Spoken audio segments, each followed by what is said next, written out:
Akkam jirtu nagaa keessanii ani nagaa kooti galata waaqayyo. Arra waan tokko rakkadheen fuula keessan dhufee viidiyoo kana koppiliingi sheer duwit gochuudhaan kanneen akka mubaarifaa kanneen akka ganniifaa warreen fooloorsii gurguddaa bira qabu bira kanaa geessan kabajaa isin gaafadhaan. Obboleettii isin suuraa ishee asirratti argitan maqaan ishee Tarrafee Abdiisaa Aangos jedhamti. Kan isheen dhalattee guddatte dhalattuu Wallagga Bahaati. Haa ta'u malee akkuma nama kaanii dalagadheen of jijjiira jettee kan isheen biyya baatirra waggaa 2 geessetti. Kan isheen deemtes biyya Dubaayin. Otuma Dubaayin dalagaa jirtu jarri isheen bira dalagdu Saawudii galan isheellee fudhatanii dhufanii jechaadha. Otuma biyya Saawudii kanatu dalagachaa jirtu haaluma bareedaan haaluma nagaan otoo dalagachaa jirtu kontoraata ishee fixxee gara biyyaa galuudhaaf wantoota ishee barbaachisan wanta hunda qoqqooftee biyya galuudhaaf qoqqooftee kaatee jechuudhaan. Jarrillee tiikettiin siiciteeraa jimaata galgala baarrarta jedhaniiti kan isaan manaa fuudhanii ishee ba'an jechaadha. Haa ta'u malee akka fuudhanii manaa baasanii dirree xiyyaaraa sin geessine biyya sin gashine jechaadha. Haa ta'u malee jarri bakkee baastee bakkeetti gatteetu poolisiitti waamtee poolisiin fuudhee mana hidhaa gasheedhan akka nuti dhageenyetti.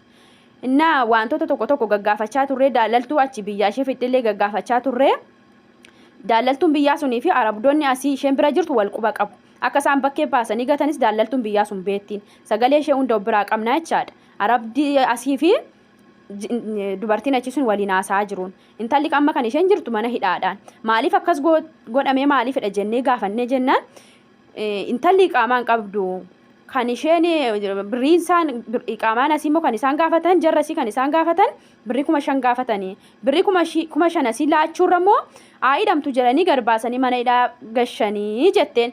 Amma sa'aatii 10tti nu eegaa jechaa turte. Amma sa'aatii 10tti enneerra. Waan tokko wanta dhageenye hin qabnu erga gaafa jimaataati sagalee isheen dhageenye silkiin irraa fuudhamee mana hidhaa galteetti kana duwwaa dhageenye. Sagalee dubartii sanaa qabnaa jechaadha. Akka isheen mana hidhaa galtes beetti. Akka jarri dhaqatanii akka poolisii waamanis beettee jechaadha daalaltuun ishee sun. Innaa kanaafi intalli kuni nan gala jetteeti kan isheen biyyaa baate malee nan hidhama jetteeti kan miti nan hidhama jettee mitan isheen manaa baate jechaadha. Kanaafi warri fooloorsii gurguddaa qabdanii intala kanaaf sagalee ta'a.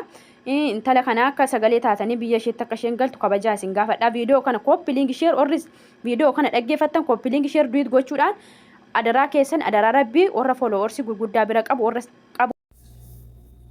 Hai jireenya biyya ormaa hedduu takka nama gaddisiisa. Mucayyoon kun akkuma ana akkumasii biyya ormaa keessatti nan dalagadhattee biyya Dubaay dhufte. Dubaay erga dhuftee waggaa lamaan kana keessatti immoo maatiin ishee gara fudhatanii gara Saawud Arabiyaatti hin deeman.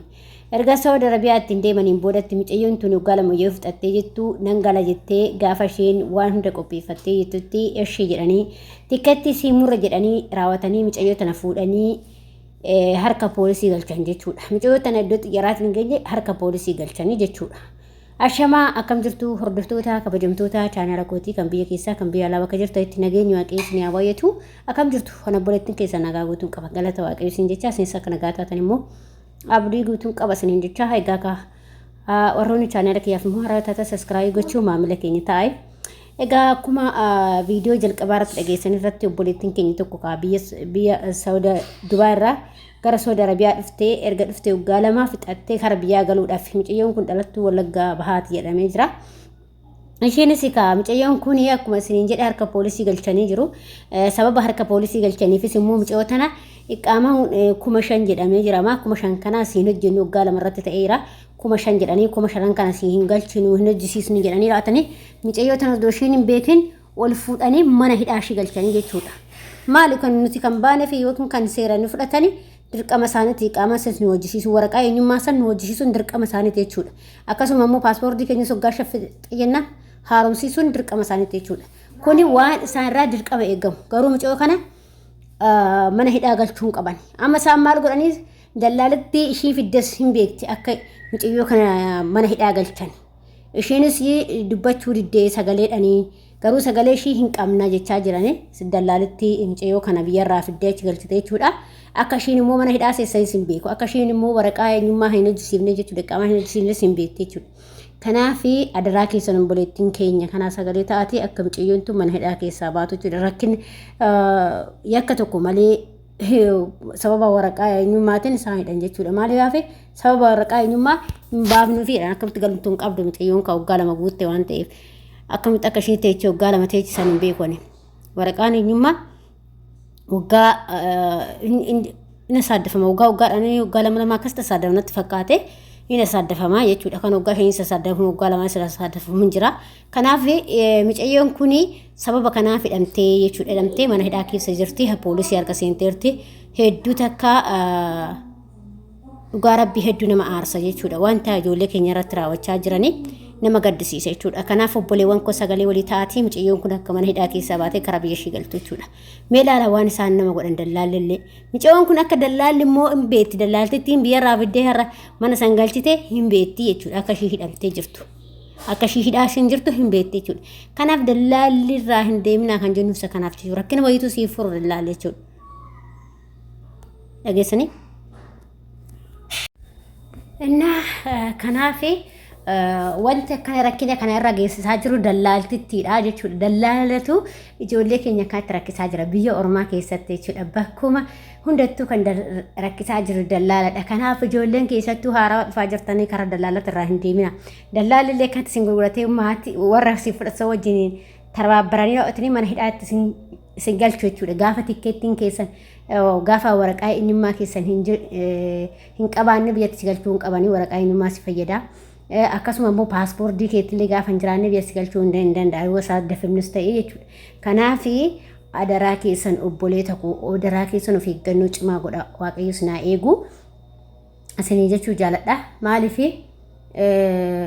namni akkuma fe'ellee ta'u gaafa of eeggannoo cimaa goota irra barbaachisaadha waraqaa eenyummaa akkasii hojjetamillee gaafadha yeroo tokko maatii bira jirtan akkasii hojjetamu jecha ijoollee addasii waraqaa eenyummaa keessanii nuti agarsiisaadha akkasii hojjetan jechuun yoo hojjedhaa jedhaani dirqama isaaniiti immoo isaan birri isaaniiti hojjetamu dirqama jechuudha nagaruu warri tokko birri isaaniiti nama hojjisiisanii nama waaqayyo eebbisee yoo ta'e malee kuwwan birrii keetirraa paaspoortiillee birrii keetirraa asaadasiisu jechuudha garuu nama gaarii yoo ta'e immoo waraqaa eenyummaatii fi paaspoortii kan asaadasiisu isaanuma jechuudha nakkas isiniin jedha hordoftoota kiyya kanaafi adaraa keessan na kanaafiyyuu immoo obboleettii keenya kana harka diinaa keessaa baasaa isiniin jedha waaqayyoon harka diinaa keessaa ishee baasu obboleettiin keenya kun kaa mana hidhaa seensisanii jiru mana hidhaa keessatti immoo ani hin beeku dhugaa waaqayyoo hedduu nama gaddisiisa namni osoo seeraan jiru waraqaa eenyummaa namaa hojjechuu dadhabanii yoo mana hidhaa si galchan eenyumatu amanama sa'aatii kanatti hedduu nama gaddisiisa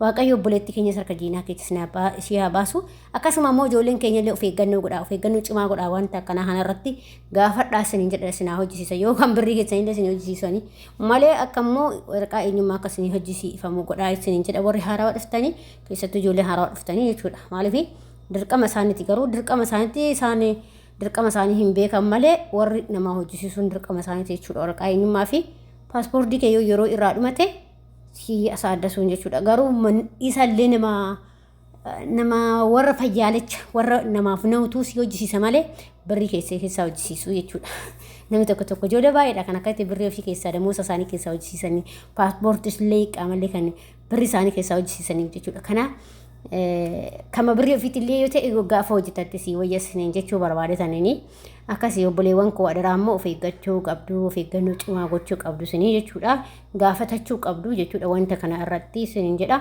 kanuma dhaamsi kiyya har'aa fi obboleetti keenyas waaqayyoon mana hidhaa kan keessaa si baasu siin jenna sagalee ta'aa fi isiniin jedha aga danda'ametti isiniin jedha obboloota koo hedduu nama gaddisiisa wanti ijoollee keenya irra deemaa jiru jechuudha kanaafiyyuu waliif sheerii godhaatii waliin tiffatinaa viidiyoota agartaa walii ilaalaatii waliif sagalee ta'aa akka dallaala nama arrabsu argatanii jirtanii waaqayyo immoo isin hojii yaa ta'u isin jedha nagaa ta'a fayyaa ta'a hanga viidiyoo biraatii walitti deebinee wal barsiisnu fiiguma kanaan turtii gaarii isin jedha akkasuma warroonni immoo mana kiyyaa faaraa taatan sabskraayibii gochuudhaan maamila keenya ta'a yaada fi qeeqaa qabaatan immoo komentii irratti barreessuu hin dagatinaa isin jedha nagaa ta'a fayyaa ta'a baay'ee baay'ee